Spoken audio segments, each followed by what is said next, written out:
पहले अध्याय में गीता के विषाद योग का वर्णन। गांडीवं संस्कृते हस्ता त्वच्चै परिदह्यते न चा शक्नो भवस्थातुं भ्रमतीव च मे मनः। अर्जुन जितने भी पांडव थे उनमें धनुष चलाने में सब प्रकार से कुशल था, परंतु प्रत्येक व्यक्ति को परिस्थिति मजबूर कर देती।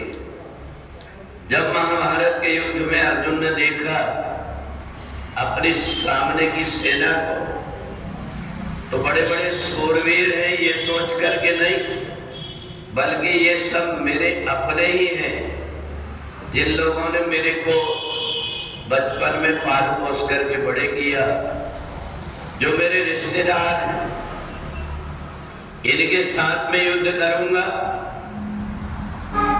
तो ये लोग मारे जाएंगे या हमारे परिवार के अपने भाई लोग मारे जाएंगे।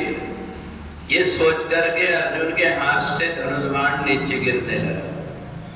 तब जाकर के अर्जुन ने भगवान से पूछा कि मेरे अंदर इतना बल है, कभी भी शत्रुओं को देख करके मैं विचलित नहीं होता, परंतु आज मेरे को क्या हो गया। भगवान ने कहा, मन के अंदर जब किसी बात का दुख होता है तो मनुष्य का पूरा शरीर काम करना बंद कर देता है। मन ही सुख और दुख का कारण है। तुम्हारे मन के अंदर जो कुछ आया इसी के कारण ये सब हुआ है। अब भगवान ने अर्जुन को यहीं से जब देखा, अर्जुन को भ्रम हो गया है। अर्जुन ये सोच रहा था कि अगर मैं जीत गया तो भी मेरे को प्रसन्नता नहीं होगी, और हार गया तो भी मेरे को कोई प्रकार से लाभ नहीं मिलने वाला है। तो इसलिए अर्जुन ने भगवान से जो कुछ पूछा कि हमारे जीवन में जब कभी भी ऐसी निराशा का समय आ जाए, जब हमारी बुद्धि कामना कर रही हो कि हमें क्या करना उचित है, उस समय अपने से बड़ों से पूछ लेना चाहिए। परंतु इस बात का ध्यान रखते हुए कि जिससे हम पूछ रहे हैं वो अनुभवी है कि नहीं। हर व्यक्ति सलाह देने को तैयार हो जाता है, भले वो किसी की सलाह ना मानता हो, परंतु वो व्यक्ति भी दूसरों को जो चीज नहीं पता है उसकी भी सलाह देने लगता है। अर्जुन ने देखा भगवान श्री कृष्ण सभी प्रकार के ज्ञान से परिपक्व है, और इसलिए अर्जुन ने भगवान से पूछा कि मैं इस विपरीत परिस्थिति में क्या करूं। तब भगवान ने ज्ञान की रास्ता, कर्म की रास्ता, भक्ति की रास्ता, शरीर क्या है, आत्मा क्या है, ये सब बताते हुए और अर्जुन से कहा कि जो कार्य तुम्हें करना चाहिए वो एक ही है, कर्मण्येवाधिकारस्ते। अपने कर्म को करने में पीछे मत हटो। जो व्यक्ति कर्म नहीं करता उसको बाद में पछताना पड़ता है। एक तो उसका शरीर काम करने के लायक का नहीं रह जाता, दूसरा वह व्यक्ति दूसरे पर आश्रित हो जाता है।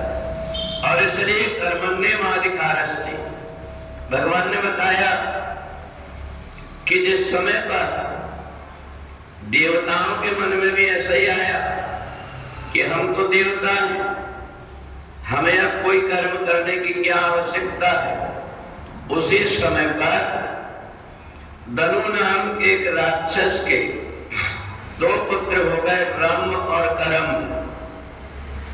दोनों स्वर्ग प्राप्ति करने के लिए तपस्या करने लगे। इंद्र को जब पता लगा कि करम जल के अंदर मेरे स्वर्ग प्राप्ति करने के लिए तप कर रहा है, तो ग्राह बन करके उसको मार डाला। पर ब्रह्म से महिषासुर नाम का एक राक्षस पैदा हो गया और उसने सैकड़ों वर्ष तक देवताओं के साथ में युद्ध किया। आखिर देवताओं को परास्त होकर के भागना पड़ा और स्वर्ग का राजा बन गया। अब ये देवताओं को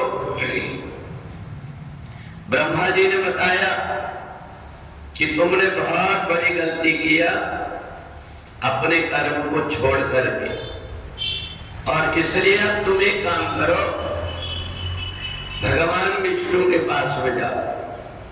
सारे देवता, भगवान विष्णु, शंकर और ब्रह्मा सब इकट्ठे हुए। देवताओं ने अपना दुख बताया।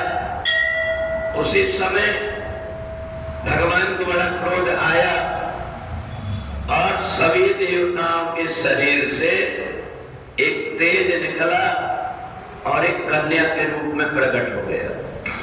सब देवताओं ने भगवती जगदम्बा का अपने अपने सामर्थ्य के अनुसार जो कुछ भी दे सकते थे, कोई माला दिया, कोई पादुका दिया, कोई कमंडल दिया, हिमाचल ने सिंह दे दिया वाहन के लिए। आदि शक्ति भगवती जगदम्बा ने कहा कि देखो, दूसरों पर आश्रित रहकर कब तक रहोगे, तुम अपना कर्म करना भूल गए, इसके कारण दुख आया।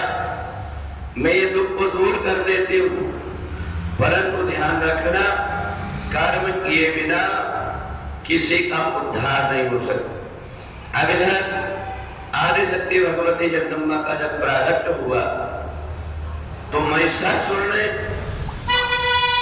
अपने सेनापति चिक्षुर से कहा कि देखो, ये सारे देवता जय जयकार किसकी कर रहे हैं? जो देखा हजारों हाथ वाली आदि शक्ति भगवती जगदम्बा, जिनका माथे का मुकुट आकाश को छू रहा था, जब पता लगा महिषासुर को तो सभी को सेना समेत भेजा।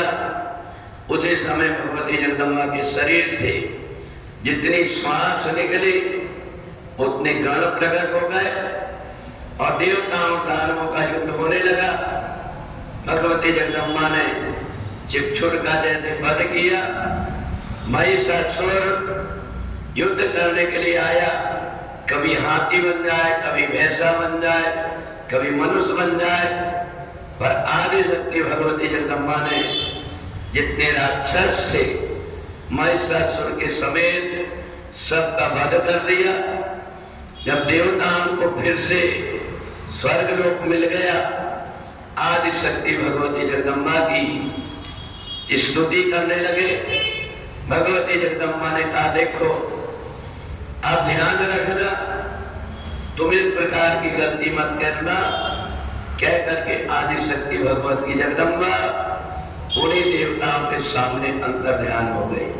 तो इसलिए हमें गीता के माध्यम से, दूसरे शास्त्रों के माध्यम से ये लगता है कि प्रत्येक व्यक्ति को कर्म करते रहना चाहिए।